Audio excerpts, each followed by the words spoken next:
How have we been assigned to this particular part of the planet in terms of people, in terms of parents, in terms of people?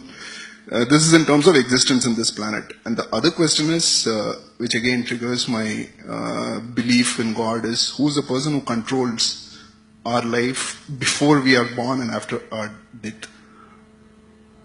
So you believe lots of things. So you believe before you were born you were somewhere, after you're dead you're going to be somewhere else. Everything you believe. Too many assumptions.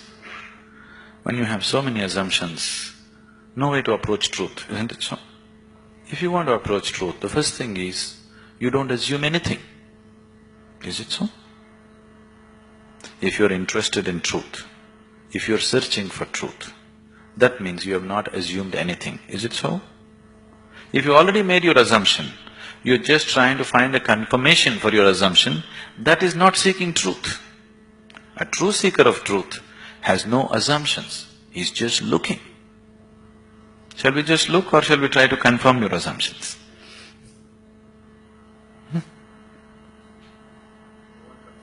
You want confirmation? You're right. Does that get you any closer? If I tell you your beliefs are right, does it get you any closer to truth? Does it? You feel better. Oh, okay, I've been right. But nothing gets solved, isn't it? Life doesn't get solved, does it? No. So confirming your belief systems doesn't mean anything. This is a big problem with human beings. They want to be right all the time. This is the biggest problem. In fact, it is the basis of all conflict in the world. I am right, you are wrong. This is the problem, isn't it? Isn't it so? What I believe is right, what you believe is wrong. Isn't this the basis of all problems in the world? Whether it's within the family or in the community or in the world or wherever? Yes? Shall we eliminate the problem a little bit?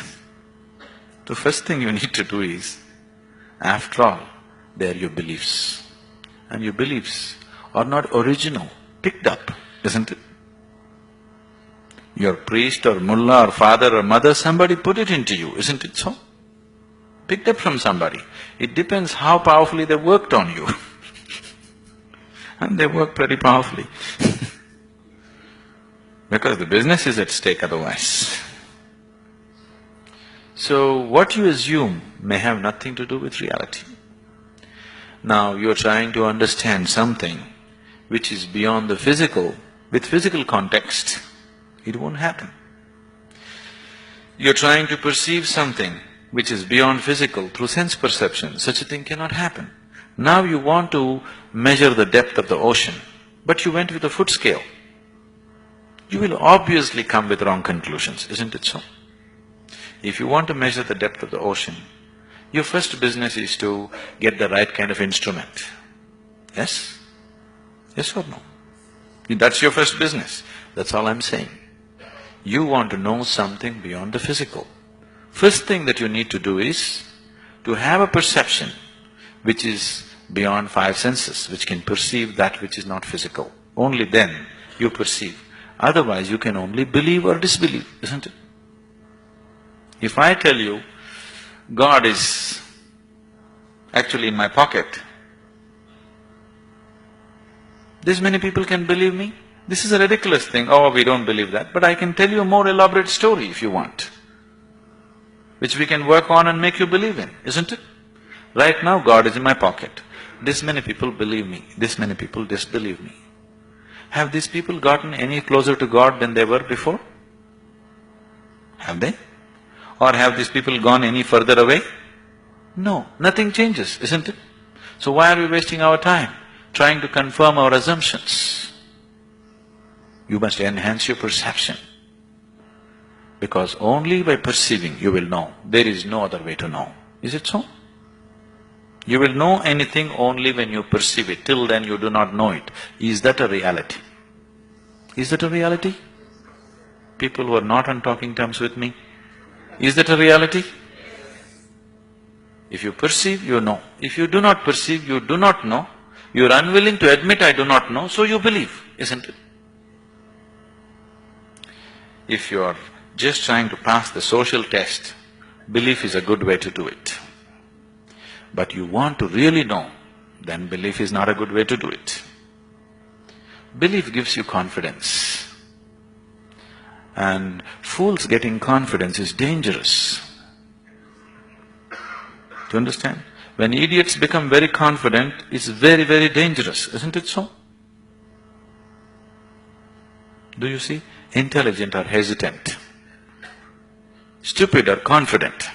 Have you seen this? Great confidence.